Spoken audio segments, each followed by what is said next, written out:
الله.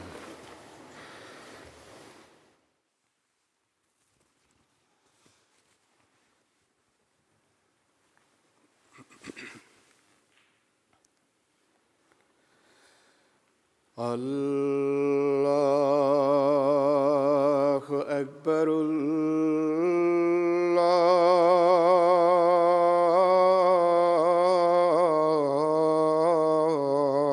الله أكبر.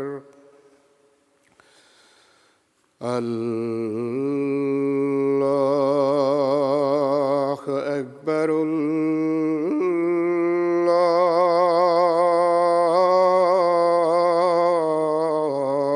الله أكبر. أشهد أن لا إله إلا الله. أشهد أن لا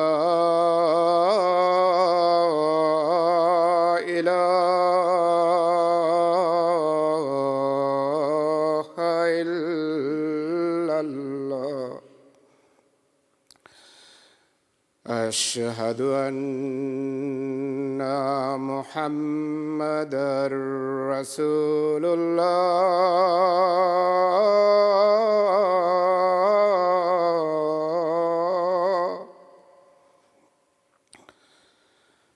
أشهد أن محمدًا رسول الله. حي على الصلاة.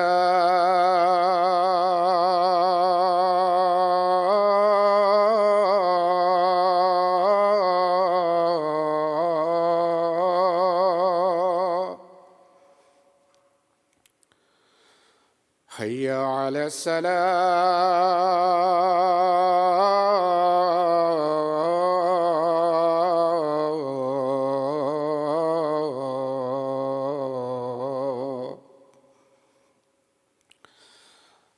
حي على الفلاح.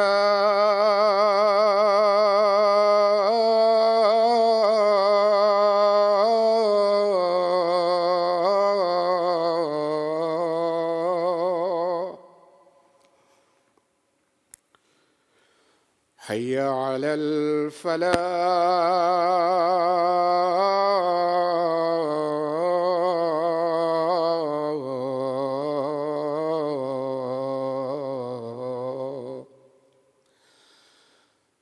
الله أكبر.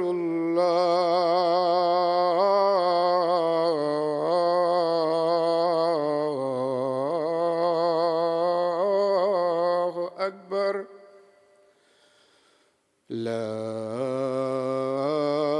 إله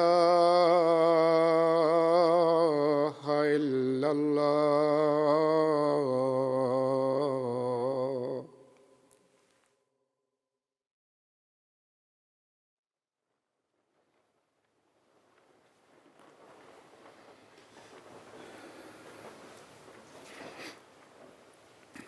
السلام علیکم ورحمۃ اللہ.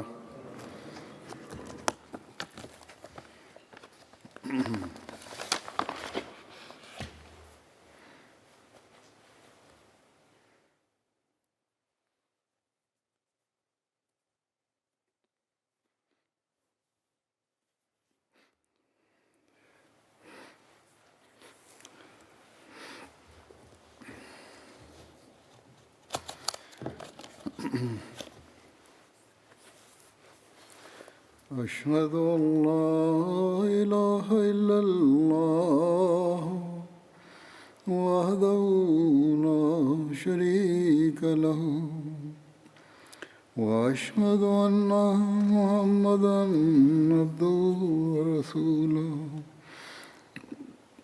أما بعد فأعوذ بالله من الشيطان الرجيم. بسم الله الرحمن الرحيم. الحمد لله رب العالمين الرحمن الرحيم مالك يوم الدين إياك نعبد وإياك نستعين اهدنا الصراط المستقيم صراط الذين أنعمت عليهم غير المغضوب عليهم ولا الضالين.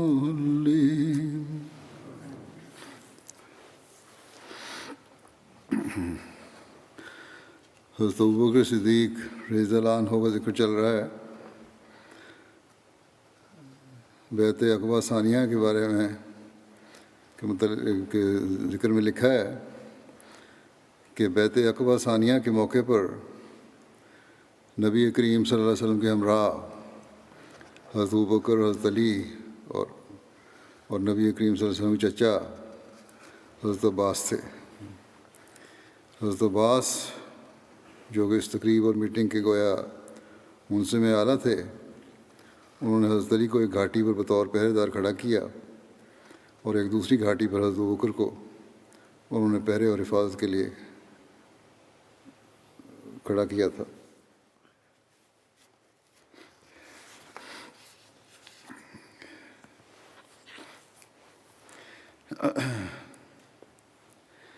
پھر نبی اکرم صلی اللہ علیہ وسلم کی ہجرت مدینہ جب ہوئی ہے، اس میں حضرت ابوبکر صدیق کی مسابقت کا ذکر ہے. لکھا ہے کہ کفار مکہ میں مقیم مسلمانوں پر ظلم و ستم مسلسل بڑھتا جا رہا تھا. کہ اسی دوران حضرت رسول صلی اللہ علیہ وسلم کو ایک خواب دکھایا گیا جس میں دو مسلمانوں کو وہ جگہ دکھائی گئی جدھر اب ہجرت کرنا تھی. وہ جگہ شور زمین والی کھجوروں میں گھری ہوئی تھی، لیکن اس کا نام نہ دکھایا گیا تھا اور نہ بتایا گیا تھا. البتہ اس کا جغرافیہ اور نقشہ دیکھتے ہوئے حضرت صلی اللہ علیہ وسلم نے خود اجتہاد فرماتے ہوئے فرمایا کہ حجر یا یمامہ ہوگی، جیسا کہ صحیح بخاری کی ایک روایت میں ذکر ملتا ہے، جس کے مطابق آپ نے فرمایا فذهب وحالی الی انہا الیمامۃ او حجر فاذا ہی المدینۃ یثرب، کہ میرا خیال اس طرف گیا کہ جگہ یمامہ یا حجر ہے، مگر کیا دیکھتا ہوں کہ وہ یثرب شہر ہے. یمامہ بھی یمن کا ایک مشہور شہر ہے، اور حجر جو ہے اس نام کی متعدد بستیاں عرب خطے میں پائی جاتی تھیں. بحرین کا ایک شہر اور بحرین کا ایک حصہ بھی حجر کہلاتا تھا. بہرحال کچھ ہی عرصے بعد حالات ایک رخ پر ہونے لگے.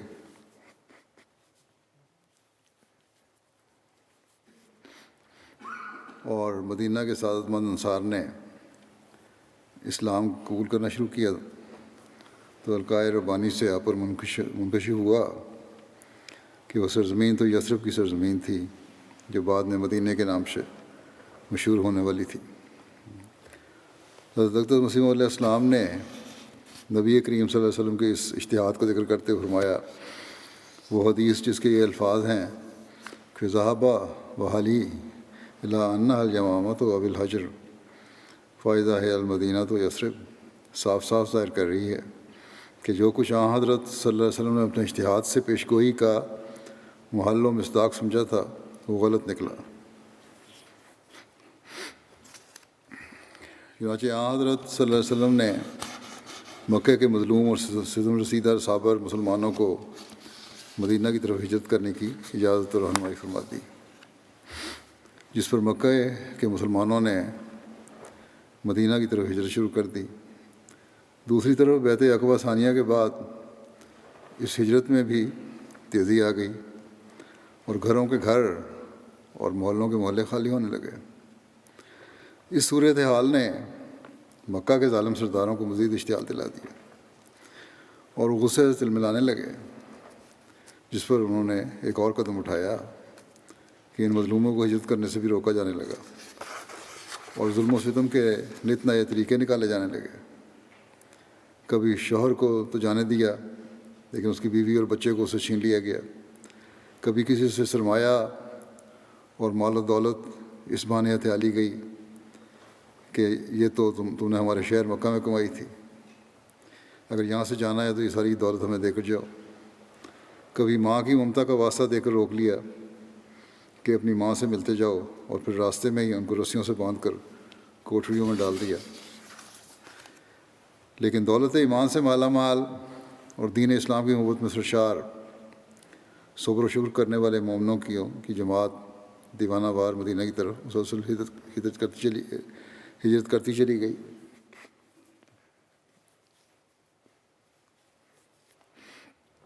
بہرحال جب مکہ کم و بیش ہر اس مسلمان سے خالی ہو گیا جو ہجرت کر سکتا تھا، وہ ہجرت کر گیا۔ اب کچھ انتہائی کمزور اور بے بس مسلمان ہی پیچھے رہ گئے تھے، جن کا ذکر قرآن کریم نے یوں کیا ہے کہ الا المستضعفین من الرجال والنساء والولدان لا یستطیعون حیلۃ ولا یہتدون سبیلا، سوائے ان مردوں اور عورتوں اور بچوں کے جنہیں کمزور بنا دیا گیا تھا، جن کو کوئی حیلہ میسر نہیں تھا اور نہ ہی وہ نکلنے کی کوئی راہ پاتے تھے۔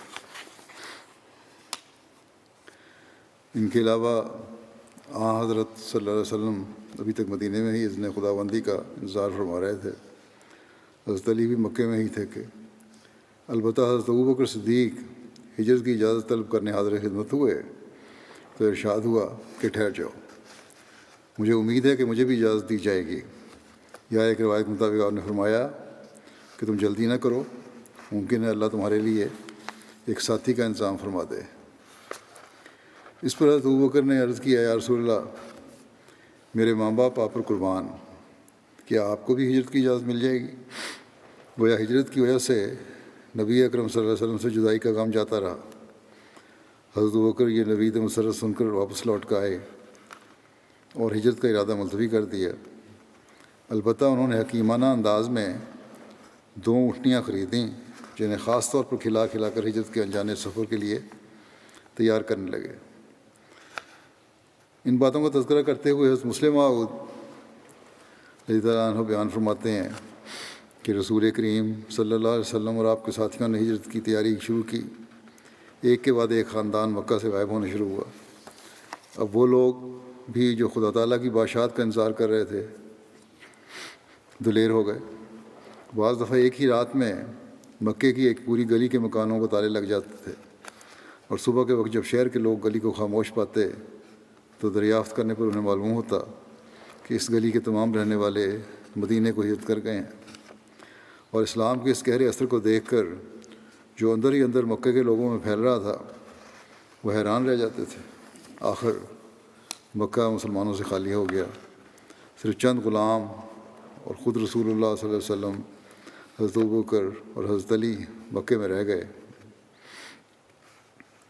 رافعان فرماتے ہیں کہ کفار مکہ کو دوسرے لوگوں کی نسبت رسول کریم صلی اللہ علیہ وسلم سے فطرتاً زیادہ بغض اور دعوت تھی، کیونکہ وہ دیکھتے تھے کہ آپ ہی کی تعلیم کی وجہ سے لوگوں میں شرک کی مخالفت پھیلتی جاتی ہے۔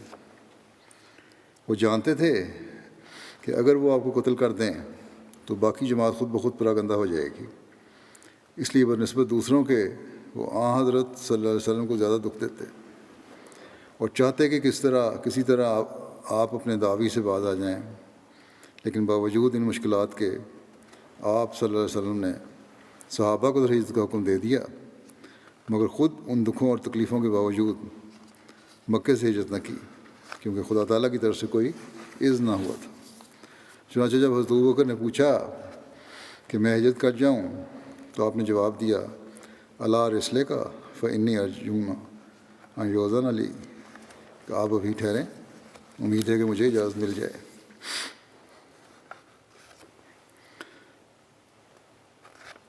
دارالندوہ میں کفار نبی کریم صلی اللہ علیہ وسلم کے خلاف خفیہ مشورہ کرنے کے لیے اکٹھے ہوئے.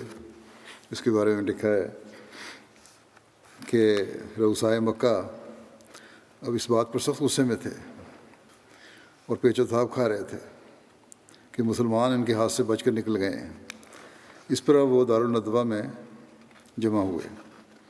علامہ ابن اسحاق کہتے ہیں کہ جب قریش نے دیکھا کہ نبی کریم صلی اللہ علیہ وسلم کے ساتھ ایک گروہ کچھ اصحاب مل گئے ہیں جو نہ مکے کے مسلمانوں میں سے ہیں اور نہ ہی ان کے علاقے کے ہیں، نیز قریش نے دیکھا کہ آپ صلی اللہ علیہ وسلم کے صحابہ ان لوگوں کی طرف ہجرت کر کے نکل رہے ہیں، تو قریش نے جان لیا کہ وہ ایک امن کی جگہ پڑاؤ کر رہے ہیں اور انہیں ان لوگوں یعنی اہل مدینہ کی جانب سے مکمل تحفظ فراہم ہو گیا ہے. تو انہیں خدشہ ہوا کہ رسول کریم صلی اللہ علیہ وسلم ہجرت کر کے ان کی طرف نہ چلے جائیں، اور قریش نے جان لیا کہ وہ لوگ قریش سے جنگ کے لیے اکٹھے ہو رہے ہیں. چنانچہ وہ آپ کے لیے دارالندوہ میں جمع ہوئے. یہ قصی بن کلاب کا وہ گھر تھا کہ قریش کا جو بھی فیصلہ ہوتا تھا وہ اسی میں ہوتا تھا. جب بھی انہیں آپ کے بارے میں خدشہ محسوس ہوتا تو لوگ یہاں مشورے کے لیے آیا کرتے تھے. ایک اور روایت میں ہے کہ حضرت عبداللہ بن عباس نے بیان کیا کہ جب وہ لوگ اس کے لیے جمع ہوئے اور انہوں نے عہد و پیمان کیا کہ وہ دارالندوہ میں داخل ہوں گے تاکہ وہ رسول اللہ صلی اللہ علیہ وسلم کے بارے میں مشاورت کریں، جس روز کا انہوں نے عہد و پیمان کیا تھا اس دن وہ لوگ گئے اور وہ دن یوم الزحمہ کہلاتا ہے. ان کے سامنے ایک بوڑھے اور عمر رسیدہ شخص کی حیرت میں ابلیس ظاہر ہوا. یہاں مطلب یہ ہے کہ ایسا انسان تھا، ابلیس صفت انسان تھا. بہرحال جس نے چادر اوڑھی ہوئی تھی اور دارالندوہ کے دروازے پر کھڑا ہوا. وہ لوگ جانتے نہیں تھے اسے. جب ان لوگوں نے اسے دروازے پر کھڑے دیکھا تو انہوں نے کہا یہ بوڑھا شخص کون ہے؟ اس شخص نے کہا کہ میں اہل نجد میں سے ایک بوڑھا شخص ہوں. اور اس نے کہا کہ میں نے وہ بات سن لی ہے جس کا تم نے عہد و پیمان کیا تھا. بس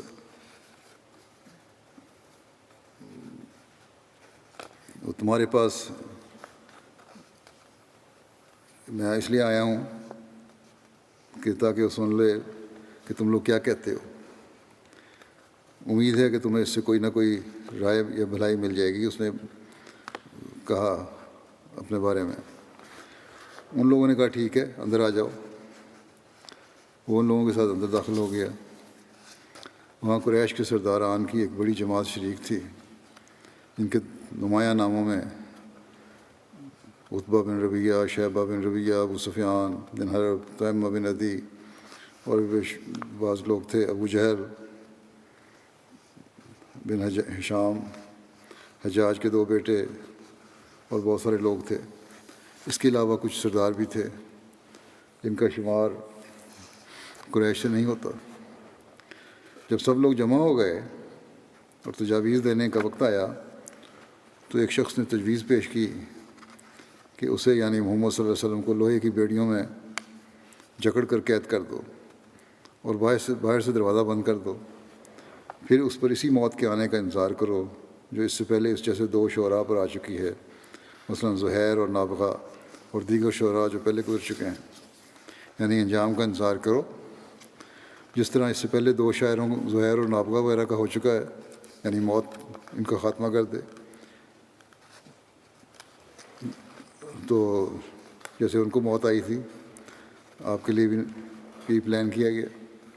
اس پر اس بوڑھے نجدی نے کہا نہیں، اللہ کی قسم میرے نزدیک یہ رائے تمہارے لیے مناسب نہیں ہے. واللہ اگر تم لوگوں نے اسے قید کر دیا تو اس کی خیر بند دروازے سے باہر نکل کر اس کے ساتھیوں تک ضرور پہنچ جائے گی. پھر کچھ بعید نہیں کہ وہ لوگ تم پر دھاوا بول کر اس شخص کو تمہارے قبضے سے نکال لے جائیں، پھر اس کی مدد سے اپنی تعداد بڑھا کر تمہیں مغلوب کر لیں. لہٰذا کوئی اور تجویز سوچو.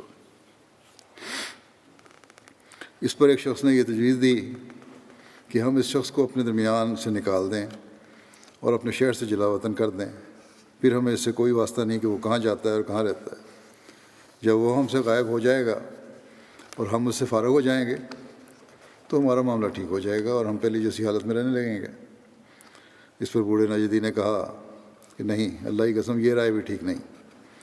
تم دیکھتے نہیں کہ اس شخص کی بات کتنی عمدہ اور بول کتنے میٹھے ہیں، اور جو کچھ لاتا ہے اس کے ذریعے کس طرح لوگوں کے دلوں کو مغلوب کر لیتا ہے۔ اللہ کی قسم، اگر تم نے ایسا کیا تو تم لوگ امن میں نہیں رہو گے کہ وہ عرب کے کسی قبیلے میں اترے اور اپنی باتوں سے ان پر غلبہ حاصل کرے لے اور اس کی پیروی کرنے لگیں۔ وہ لوگ پھر ان کے ساتھ مل کر تمہاری طرف پیش قدمی کریں اور تمہیں تمہارے ہی شہر میں رون ڈالیں اور تمہارے معاملات تمہارے ہاتھوں سے لے لیں اور پھر جیسا چاہے تم سے سلوک کریں، لہذا اس کے علاوہ کوئی اور تجویز سوچو۔ اس پر ابو جہل نے کہا کہ میری رائے تو یہ ہے کہ قریش کے ہر قبیلے سے ایک ایک نوعمر مضبوط اور حسب و نصب والا جوان چنا جائے اور ان میں سے ہر ایک کے ہاتھ میں تیز کاٹنے والی تلوار دے دی جائے، پھر وہ لوگ یعنی محمد صلی اللہ علیہ وسلم کا قصد کریں اور ایک شخص کے حملہ کرنے کی طرح اس پر حملہ کیا جائے اور اسے وہ قتل کر دیں، یوں ہمیں اس شخص سے راحت مل جائے گی۔ اس طرح قتل کرنے کا نتیجہ یہ ہوگا کہ اس شخص کا خون سارے قبائل میں منقسم ہو جائے گا اور بنو عبد مناف سارے قبیلوں سے جنگ نہ کر سکیں گے، لہذا دیت لینے پر راضی ہو جائیں گے اور ہم دیت ادا کر دیں گے۔ اس پر بوڑھے نجدی نے کہا رائے ہے تو بس اس شخص کی، باقی سب فضول باتیں ہیں۔ غرض اس رائے پر سب اتفاق کرتے ہوئے چلے گئے۔ دوسری طرف اللہ تعالیٰ نے حضرت صلی اللہ علیہ وسلم کو اس ساری صورتحال سے آگاہ فرما دیا، جیسا کہ فرماتا ہے وَإِذْ يَمْكُرُ بِكَ الَّذِينَ كَفَرُوا لِيُثْبِتُوكَ أَوْ يَقْتُلُوكَ أَوْ يُخْرِجُوكَ وَيَمْكُرُونَ وَيَمْكُرُ اللَّهُ وَاللَّهُ خَيْرُ الْمَاكِرِينَ۔ اور یاد کرو جب وہ لوگ جو کافر ہوئے تیرے متعلق سازشیں کر رہے تھے تاکہ تجھے ایک ہی جگہ پابند کر دیں یا تجھے قتل کر دیں یا تجھے وطن سے نکال دیں، اور وہ مکر میں مصروف تھے اور اللہ بھی ان کے مکر کا توڑ کر رہا تھا، اور اللہ مکر کرنے والوں میں سب سے بہتر ہے۔ اور ساتھ ہی جبریل کے ذریعے حضرت صلی اللہ علیہ وسلم کو ہجرت کی اجازت دے دی۔ حضرت مسیح علیہ السلام فرماتے ہیں کہ کفار مکہ نے حضرت صلی اللہ علیہ وسلم کے قتل کرنے کا ارادہ کیا تو اللہ جل شانہ نے اپنے اس پاک نبی کو اس بد ارادے کی خبر دے دی اور مکے سے مدینہ کی طرف ہجرت کر جانے کا حکم فرمایا، اور پھر بفتح و نصرت واپس آنے کی بشارت دی۔ بدھ کا روز اور دوپہر کا وقت اور سخت گرمی کے دن تھے جب یہ اطلاع من جانب اللہ ظاہر ہوا۔ ہجرت کی اجازت ملنے پر حضرت صلی اللہ علیہ وسلم پوری احتیاط کے ساتھ حضرت ابوبکر کے گھر عین دوپہر کے وقت یعنی اس وقت تشریف لے گئے کہ جس وقت میں مکے کے باشندے عموماً اپنے گھروں میں ہی رہتے ہیں اور ایک دوسرے کی طرف آنا جانا نہیں ہوتا، اور مزید احتیاط یہ بھی کی کہ شدید گرمی بھی تھی، چنانچہ اپنا چہرہ اور سر وغیرہ بھی کپڑے سے ڈھانپے رکھا۔ جب آپ حضرت ابوبکر کے گھر کے قریب پہنچے تو کسی نے بتایا، اور طبرانی اور فتح الباری کی روایت کے مطابق اسماء نے کہا کہ نبی اکرم صلی اللہ علیہ وسلم تشریف لاتے ہوئے معلوم ہوتے ہیں۔ حضرت ابوبکر کہنے لگے کہ میرے ماں باپ آپ پر قربان، اللہ کی قسم نبی صلی اللہ علیہ وسلم جو اس گھڑی میں ہمارے پاس تشریف لائے ہیں اس کی وجہ کوئی خاص بات ہے جو پیش آئی ہے۔ اور ساتھ ہی حضرت ابوبکر گھبرا کر تیزی سے فدائیانہ انداز میں باہر نکلے، اور جب نبی اکرم صلی اللہ علیہ وسلم اندر تشریف لائے تو کمرے میں حضرت عائشہ اور حضرت اسماء تھیں۔ حضرت صلی اللہ علیہ وسلم نے حضرت ابوبکر سے فرمایا کہ تمہارے پاس جو لوگ ہیں ان کو باہر بھیج دو، جس پر حضرت ابوبکر نے عرض کیا کہ حضور صرف یہی میری 2 بیٹیاں ہیں اس وقت یہاں ہیں اور کوئی نہیں ہے، یا ایک روایت کے مطابق عرض کیا یا رسول اللہ صرف آپ کے گھر کے لوگ ہی یہاں ہیں اور کوئی نہیں۔ چنانچہ حضرت صلی اللہ علیہ وسلم نے فرمایا کہ ابوبکر مجھے ہجرت کی اجازت مل گئی ہے۔ حضرت ابوبکر بے ساختہ عرض کیا یا رسول اللہ آپ کی رفاقت یعنی میں بھی آپ کے ساتھ ہوں گا؟ آپ صلی اللہ علیہ وسلم نے فرمایا ہاں۔ یہ بخاری کی روایت ہے۔ اس پر حضرت ابوبکر خوشی سے رو پڑے۔ حضرت عائشہ بیان کرتی ہیں کہ اس دن پہلی بار مجھے معلوم ہوا کہ خوشی سے بھی کوئی روتا ہے۔ اس کے بعد وہاں ہجرت کی ساری منصوبہ بندی اور لائحہ عمل تیار کیا گیا۔ حضرت ابوبکر نے عرض کیا کہ یا رسول اللہ، اسی غرض کے لیے میں نے 2 اونٹنیاں خریدی ہوئی تھیں، ان میں سے ایک آپ لے لیں۔ آپ نے فرمایا قیمت دے کر لوں گا، اور آپ نے جب قیمت دینے پر اصرار کیا تو حضرت ابوبکر کے لیے اس کے سوا کوئی چارہ نہ رہا۔ یہ 2 اونٹنیاں حضرت ابوبکر نے 800 درہم میں خریدی تھیں، اور 400 درہم میں ایک اونٹنی نبی اکرم صلی اللہ علیہ وسلم نے خریدی، یا ایک روایت کے مطابق نبی اکرم صلی اللہ علیہ وسلم نے یہ اونٹنی 800 درہم میں خریدی تھی۔ پھر یہ طے کیا گیا کہ پہلی منزل غار ثور ہوگی، اور 3 دن وہیں قیام کرنا ہوگا، اور یہ بھی طے ہوا کہ کسی ایسے ماہر کو لیا جائے جو مکے کے چاروں طرف کے تمام معروف اور غیر معروف صحرائی راستوں سے واقف ہو۔ اس کے لیے عبداللہ بن اریقط سے بات ہوئی۔ یہ اگرچہ مشرک تھا لیکن شریف النفس اور ذمہ دار اور دیانتدار شخص تھا۔ سیرت نگار اس کے بارے میں کہتے ہیں کہ یہ مسلمان نہیں ہوا تھا، تاہم ایک روایت کے مطابق اس نے بعد میں اسلام قبول کر لیا تھا۔ بہرحال اس کے حوالے 3 اونٹنیاں کی گئیں، اور طے کیا گیا کہ وہ ٹھیک 3 دن بعد غار ثور پر صبح چلا آئے۔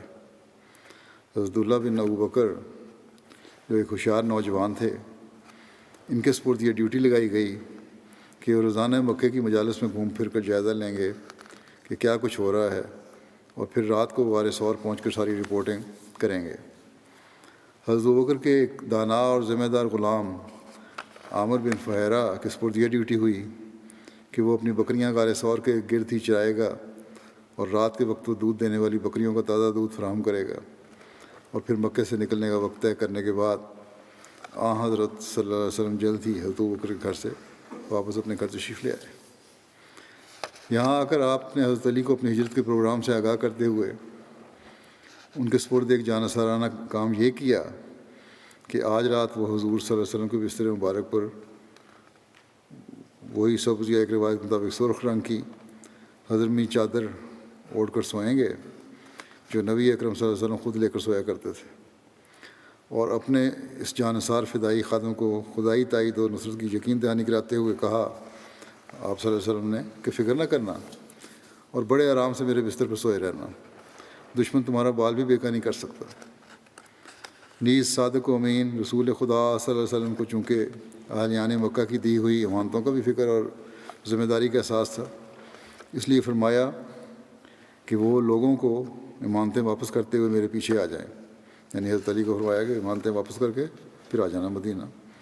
چنانچہ حضرت علی 3 دن مکے میں ٹھہرے، یہاں تک کہ آپ نے رسول اللہ صلی اللہ علیہ وسلم کی طرف سے لوگوں کو امانتیں واپس کر دیں۔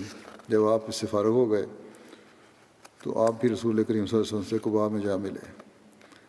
اس کے بعد حضرت صلی اللہ علیہ وسلم اپنے گھر سے باہر تشریف لائے، جبکہ کفار مکہ کے چنیدہ بہادر جن کی آنکھوں میں گویا خون اترا ہوا تھا، وہ تلواریں ہاتھ میں لیے عین نبی کریم صلی اللہ علیہ وسلم کے گھر باہر چاق و چوبند پہرا دے رہے تھے کہ کب رات گہری ہو اور ہم دعویٰ بول کر ایک ہی وار میں رسول اکرم صلی اللہ علیہ وسلم کا گویا کام تمام کر دیں۔ اور ابو جہل جو کہ گویا ان کا سرغنہ تھا، بڑے تکبر اور تمسخر سے یہ کہہ رہا تھا کہ محمد یہ کہتا ہے کہ اگر تم اس کے معاملہ میں اس کی پیروی کرو گے تو تم عرب و عجم کے بادشاہ بن جاؤ گے، پھر تم اپنی موت کے بعد اٹھائے جاؤ گے تو تمہارے لیے اردن کے باغات کی مانند باغات بنائے جائیں گے، اور اگر تم ایسا نہیں کرو گے تو تمہارے درمیان قتل و غارت گری ہوگی۔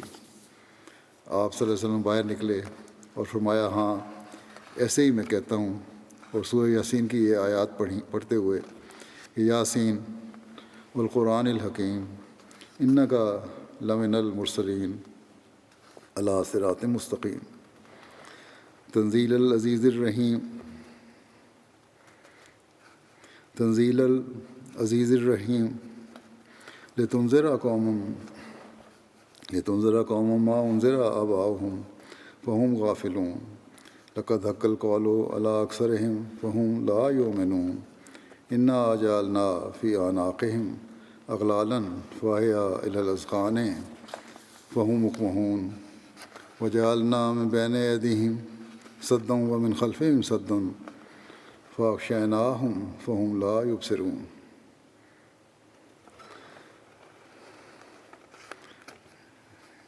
یاسین یا سید، اس کا ترجمہ یہ ہے کہ اے سردار حکمتوں والے قرآن کی قسم ہے، تو یقین مرسلین میں سے ہے، صراط مستقیم پر گامزن ہے، یہ کامل غلبے والے اور بار بار رحم کرنے والے کی تنزیل ہے، تاکہ تو ایک ایسی قوم کو ڈرائے جن کے آباء و اجداد نہیں ڈرائے گئے، بس وہ غافل پڑے ہیں۔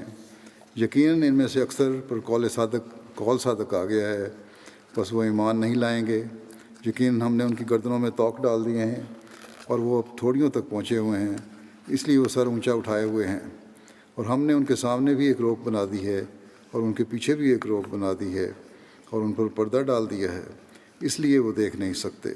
آپ ان کے سروں پر خاک ڈالتے ہوئے ان کے سامنے سے نکل گئے، لیکن خدا کی قدرت کہ آپ صلی اللہ علیہ وسلم جاتے ہوئے کسی کو بھی دکھائی نہ دیے، بلکہ وہ لوگ گاہے گاہے اندر جھانک کر دیکھتے لیتے اور اطمینان کر لیتے کہ محمد صلی اللہ علیہ وسلم اپنے بستر پر ہی ہیں۔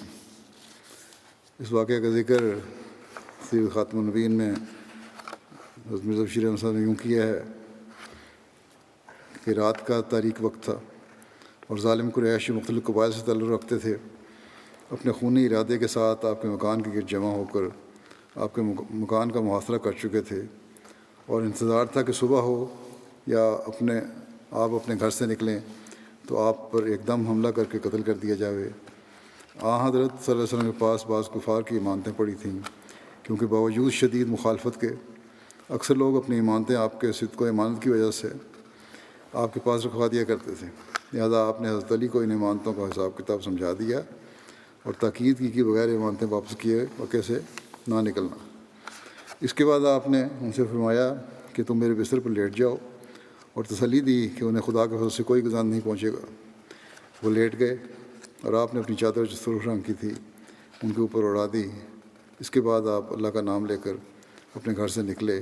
اس وقت محاصرین آپ کے دروازے کے سامنے موجود تھے، مگر چونکہ انہیں خیال نہیں تھا کہ حضرت صلی اللہ علیہ وسلم اس قدر اول شب میں ہی گھر سے نکل آئیں گے، وہ اس وقت اس قدر غفلت میں تھے کہ آپ ان کے سروں پر خاک ڈالتے ہوئے ان کے درمیان سے نکل گئے اور ان کو خبر تک نہ ہوئی۔ وہ قریش جو آپ کے گھر کا محاصرہ کیے ہوئے تھے، وہ تھوڑی تھوڑی دیر کے بعد آپ کے گھر کے اندر جھانک کر دیکھتے تھے تو حضرت علی کو آپ کی جگہ پر لیٹا ہوا دیکھ کر مطمئن ہو جاتے تھے، لیکن صبح ہوئی تو انہیں علم ہوا کہ ان کا شکار ان کے ہاتھ سے نکل گیا ہے۔ اس پر وہ ادھر ادھر بھاگے، مکے کی گلیوں میں صحابہ کے مکانات پر تلاش کیا اور کچھ پتہ نہ چلا۔ اس غصے میں انہوں نے حضرت علی کو پکڑا اور کچھ مارا پیٹا۔ حضرت مسیح علیہ والسلام نے اس کا ذکر کرتے ہوئے فرمایا ہے کہ جب حضرت صلی اللہ علیہ وسلم ایک ناگہانی طور پر اپنے قدیمی شہر کو چھوڑنے لگے اور مخالفین نے مار ڈالنے کی نیت سے چاروں طرف سے اس مبارک گھر کو گھیر لیا، تب ایک جانی عزیز جس کا وجود محبت اور ایمان سے خمیر کیا گیا تھا، جام بازی کے طور پر حضرت صلی اللہ علیہ وسلم کے بستر پر باشارہ نبوی اس غرض سے منہ چھپا کر لیٹ رہا کہ تا مخالفوں کے جاسوس حضرت صلی اللہ علیہ وسلم کے نکل جانے کی کچھ تفتیش نہ کریں اور اسی کو رسول اللہ صلی اللہ علیہ وسلم سمجھ کر قتل کرنے کے لیے ٹھہرے رہیں۔ کس بہرے کسے سر ندہد جان نفشانت عشقست کہ اینکار بسد صدق کو نانت، یعنی کوئی شخص کسی دوسرے کے لیے سر نہیں دیتا نہ ہی جان چھڑکتا ہے، یہ عشق ہے جو یہ کام انسان سے بصد صدق کرواتا ہے۔ بہرحال فرمایا کہ حضرت صلی اللہ علیہ وسلم رات کے کسی وقت اپنے گھر سے نکلے، کس وقت اپنے گھر نہیں فرمایا نہیں، یہ روایات ہیں وقت کے بارے میں، اس میں اختلاف ہے، کچھ کہتے ہیں پہلے وقت، کچھ کہتے ہیں درمیانی رات، کچھ کہتے ہیں آخری وقت۔ بہرحال کس وقت حضرت صلی اللہ علیہ وسلم اپنے گھر سے نکلے، اس بارے میں جو روایات میں اختلاف ہے اس کا ذکر کرتا ہوں۔ ایک روایت میں ذکر ہے کہ آپ رات کی آخری تہائی میں گھر سے باہر تشریف لائے تھے۔ چنانچہ محمد حسین ہیکل لکھتے ہیں کہ رات کی آخری تہائی میں حضرت محمد صلی اللہ علیہ وسلم ان مشرکین کی غفلت کی وجہ سے حضرت ابوبکر کے گھر کی طرف نکلے اور وہاں سے دونوں گھر کے پچھلے دروازے سے نکل کر جنوب میں غار ثور کی طرف چل پڑے۔ ایک روایت میں یہ ذکر ہے کہ آپ آدھی رات کے وقت نکلے۔ چنانچہ دلائل النبوہ میں لکھا ہے کہ رسول اللہ صلی اللہ علیہ وسلم اور حضرت ابوبکر آدھی رات کے وقت غار ثور کی طرف روانہ ہوئے تھے۔ مدارج النبوہ میں لکھا ہے کہ جب حضور اکرم صلی اللہ علیہ وسلم نے ارادہ فرمایا کہ صبح کے وقت ہجرت کر جائیں تو شام ہی کو حضرت علی مرتضیٰ کرم اللہ وجہ سے فرمایا کہ آج رات تم یہیں سونا تاکہ مشرکین شک و شبہ میں مبتلا ہو کر حقیقت حال سے باخبر نہ ہوں۔ حضرت مرزا بشیر احمد صاحب نے جو لکھا ہے وہ ہے کہ نبی کریم اول شب اپنے گھر سے نکلے تھے۔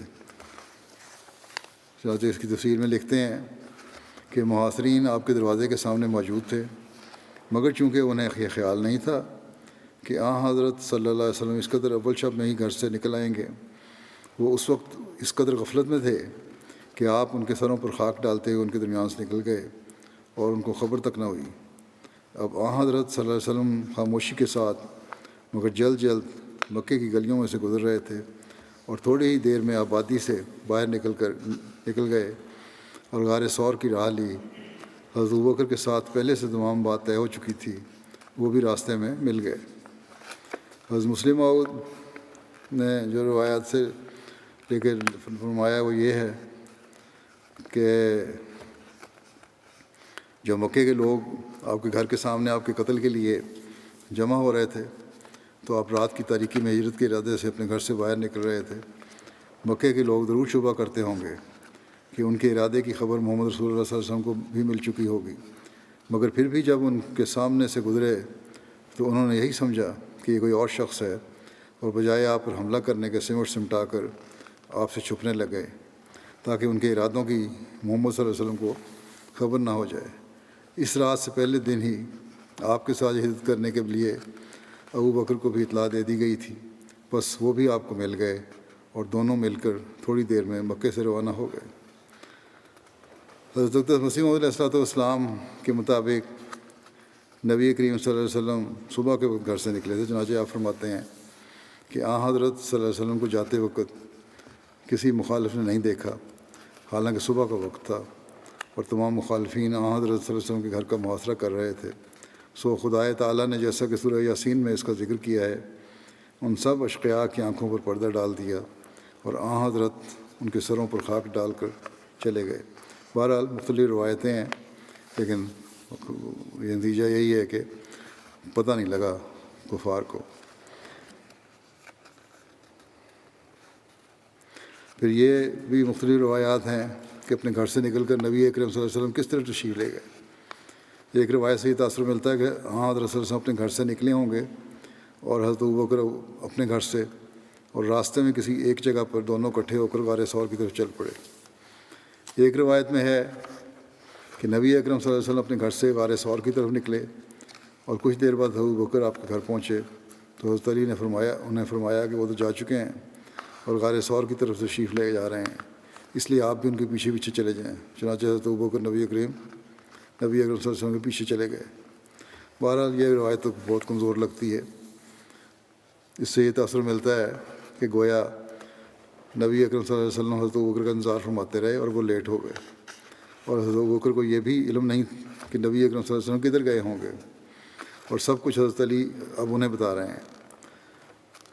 ہجرت جیسا اہم ترین رازدارانہ سفر اور حضرت ابوبکر جیسا فہیم اور ذمہ دار شخص اس طرح کی لاپرواہی کا مرتکب ہو، یہ نہیں ممکن ہو سکتا۔ اس لیے اس روایت کی نسبت دوسری روایت جو زیادہ تر کتب میں موجود ہے وہ زیادہ درست اور قرینے قیاس معلوم ہوتی ہیں، کیونکہ اس کے مطابق حضرت صلی اللہ علیہ وسلم اپنے گھر سے نکل کر سیدھے حضرت ابوبکر کے گھر تشریف لے گئے اور وہاں سے حضرت ابوبکر کے ساتھ غار ثور کی طرف روانہ ہوئے۔ اس موقع پر حضرت ابوبکر کی دو باوفا بہادر بیٹیوں حضرت عائشہ اور حضرت اسماء نے سفر کے لیے کھانا بھی جلدی جلدی تیار کر دیا تھا، جس میں بھنی ہوئی بکری کا گوشت بھی تھا۔ حالات کی نزاکت اور جلدی میں کھانے کا برتن جو چمڑے کا تھا باندھنے کو کچھ نہ ملا تو حضرت اسماء نے اپنا نطاق یعنی کمر بند کھولا اور اس کے دو حصے کیے اور کھانا باندھا۔ ایک سے توشہ دان اور دوسرے سے مشکیزے کا منہ باندھ دیا۔ نبی اکرم صلی اللہ علیہ وسلم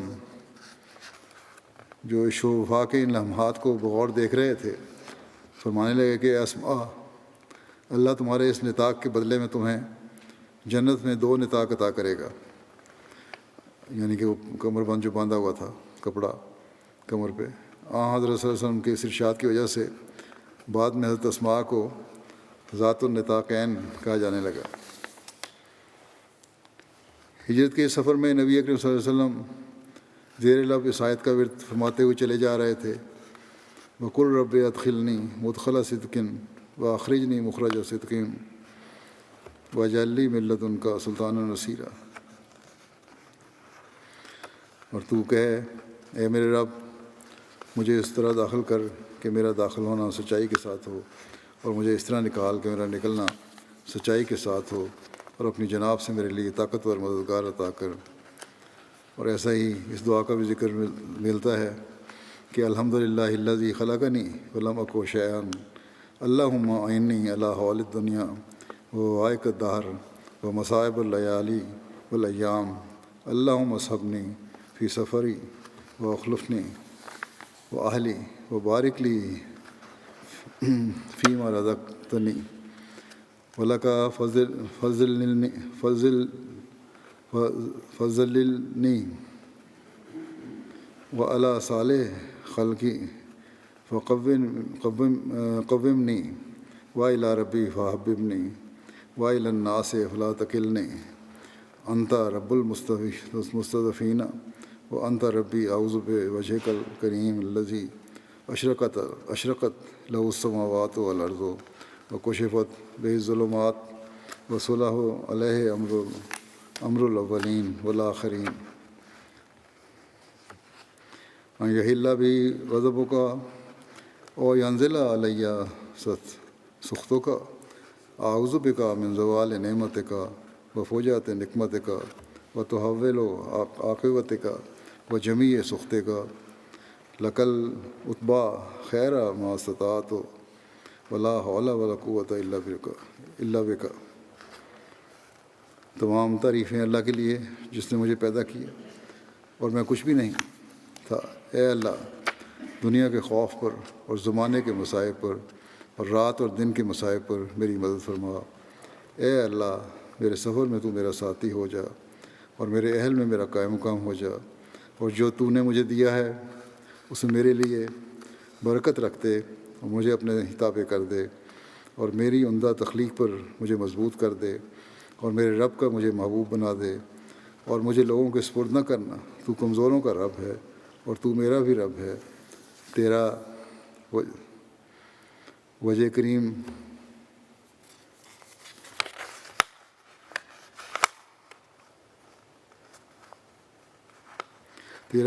جس سے آسمان و زمین روشن ہوئے، اور جس سے اندھیرے چھٹ گئے، اور جس سے پہلوں اور بعد میں آنے والوں کا معاملہ درست ہو گیا، میں اس کی پناہ میں آتا ہوں اس بات سے کہ مجھ پر تیرا غضب اترے یا مجھ پر تیری ناراضگی نازل ہو۔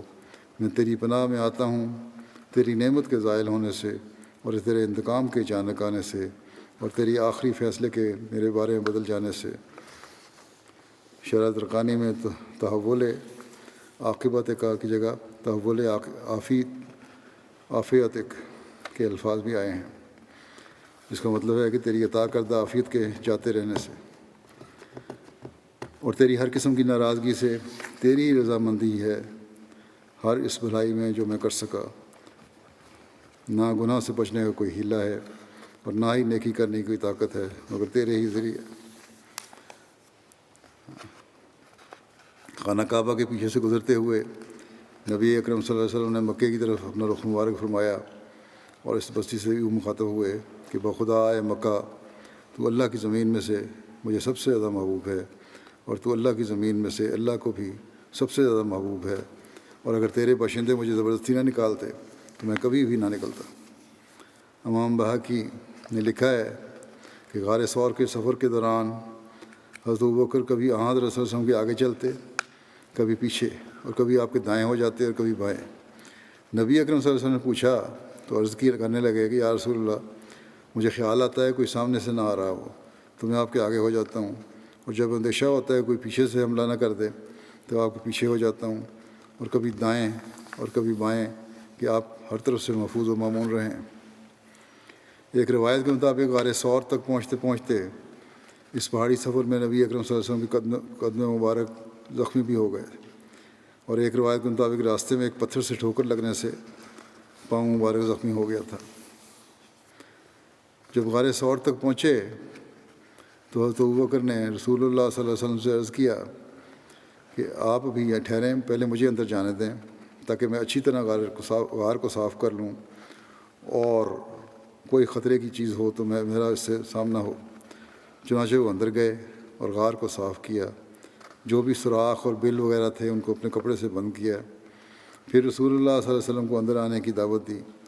کہتے ہیں کہ نبی اکرم صلی اللہ علیہ وسلم حضرت ابوبکر کی ران پر سر رکھ کر لیٹ گئے، اور ایک سوراخ جس کے لیے کپڑا نہ تھا یا شاید اس وقت نظر نہ آیا ہو، اس پر حضرت ابوبکر نے اپنا پاؤں رکھ دیا۔ روایت میں ہے کہ اسی سوراخ سے کوئی بچھو یا سانپ وغیرہ ڈستا رہا، لیکن حضرت ابوبکر اس ڈر سے کہ اگر کوئی حرکت کی تو نبی اکرم صلی اللہ علیہ وسلم کے آرام میں خلل واقع ہوگا، جنبش نہ فرماتے، یہاں تک کہ نبی اکرم صلی اللہ علیہ وسلم نے جب آنکھ کھولی تو حضرت ابوبکر کے چہرے کی بدلی ہوئی رنگت کو دیکھ کر پوچھا کہ کیا ماجرا ہے، تو انہوں نے ساری بات بتائی۔ حضرت صلی اللہ علیہ وسلم نے اپنا لعاب مبارک وہاں لگایا اور پاؤں ایسا تھا اس کے بعد جیسے کچھ ہوا ہی نہیں۔ دوسری طرف قریش مکہ جو کہ نبی اکرم صلی اللہ علیہ وسلم کے گھر کا محاذرہ کیے ہوئے تھے، ان کو دیکھ کر ایک شخص نے گزرتے ہوئے پوچھا کہ یہاں کیوں کھڑے ہو؟ انہوں نے بتایا کہ وہ کہنے لگے کہ وہ کہنے لگا آدمی کہ میں نے تو محمد کو گلیوں سے گزرتے ہوئے دیکھا ہے۔ تو انہوں نے اس شخص کا مذاق اڑاتے ہوئے کہا کہ وہ تو اندر اپنے بستر پر ہیں اور ہم مسلسل ان پر نظر رکھے ہوئے ہیں۔ پھر رات گئے اپنے پہلے سے طے کیے منصوبے کے مطابق۔ جب وہ ایک دم سے اندر گئے اور چادر کھینچ کر سوئے ہوئے کو دیکھا تو کیا دیکھتے ہیں کہ وہ تو حضرت علی ہیں۔ ان سے پوچھا کہ محمد کہاں ہیں؟ تو انہوں نے کہا کہ مجھے معلوم نہیں۔ اس پر مشرکین نے آپ کو ڈانٹ ڈپٹ کی اور زد و کوب کیا، اور کچھ دیر محبوس رکھنے کے بعد آپ کو چھوڑ دیا۔ بہرحال وہاں سے غیظ و غضب کی حالت میں اس روایت کے مطابق وہ لوگ حضرت علی کو ڈانٹ ڈپٹ کر کے مار پیٹ کر واپس چلے آئے، اور مکہ کی گلی گلی اور گھر گھر آپ کی تلاش کرنے لگے۔ اسی دوران وہ لوگ حضرت ابوبکر کے گھر بھی آئے۔ حضرت اسماء کا سامنا ہوا۔ ابو جہل آگے بڑھا اور پوچھا کہ تمہارا باپ اور ابوبکر کہاں ہیں؟ تمہارا باپ اور ابوبکر کہاں ہیں؟ انہوں نے کہا کہ میں نہیں جانتی کہ وہ کہاں ہیں۔ اس پر اس بدباطن ابو جہل نے اپنا ہاتھ اٹھایا اور اتنے زور سے حضرت اسماء کے منہ پر تماچا مارا کہ ان کی کان کی بالی ٹوٹ کر گر گئی، اور غصے کی حالت میں وہ سب لوگ واپس چلے گئے۔ مکے کی چھان بین سے ناکام فارغ ہوئے تو ماہر کھوجی مکے کے چاروں طرف روانہ کر دیے۔ رئیس مکہ امیہ بن خلف اور خود ایک ماہر کھوجی کو لے کر اپنے ساتھیوں سمیت ایک طرف نکلا، اور اس میں کوئی شک نہیں کہ یہ کھوجی سراغ رساں واقعی ماہر تھا۔ جتنی بھی اس کی مہارت کی داد دی جائے وہ کم ہے، کیونکہ یہ واحد کھوجی تھا کہ جو نبی اکرم صلی اللہ علیہ وسلم کے قدموں کے ایک ایک نشان کو کھوج کر عین غار ثور کے دہانے تک جا پہنچا، اور کہنے لگا کہ محمد کے قدموں کے نشان بس یہاں تک ہیں، اس کے آگے نہیں جاتے۔ علامہ بلازری نے اس کھوجی کا نام علقمہ بن قرظ بیان کیا ہے، اور لکھا ہے کہ فتح مکہ کے موقع پر اس نے اسلام قبول کر لیا تھا۔ غار ثور کے منہ پر یہ لوگ کھڑے باتیں کر رہے تھے، اور دو ہجرت کرنے والے عین اسی غار میں نہ صرف اندر چھپے ہوئے تھے، ان لوگوں کی باتیں سن رہے تھے، بلکہ حضرت ابوبکر بیان کرتے ہیں کہ میں ان کے پاؤں بھی دیکھ رہا تھا، اور خدا کی قسم اگر ان میں سے کوئی ایک بھی اندر جھانک کر دیکھ لیتا تو ہم پکڑے جاتے۔ لیکن خطرے اور مصیبت کی اس گھڑی میں یہ دو اکیلے نہیں تھے، بلکہ تیسرا ان کے ساتھ وہ خدا تھا کہ جس کے قبضہ قدرت میں زمین و آسمان ہیں، اور جو قادر مطلق تھا۔ اس نے ایک طرف تو مسرافسانوں کے آنے سے قبل ہی وہاں اپنے معجزانہ قدرت سے ایک درخت اگا دیا، مکڑے کو بھیج کر غار کے منہ پر ایک جالا بن دیا، اور کبوتروں کے ایک جوڑے کو بھیجا کہ وہاں اپنا گھونسلہ بنا کر انڈے بھی دے دیں۔ یہ روایت میں ہے۔ بہرحال اس کے بعد اللہ تعالیٰ کس طرح حضرت صلی اللہ علیہ وسلم کی تسلی فرماتا ہے، یا اللہ تعالیٰ کے حکم سے آپ نے حضرت بکر کو کس طرح تسلی دی. یہ ساری باتیں دیکھنے کے بعد اس کا ذکر انشاءاللہ آئندہ ہوگا.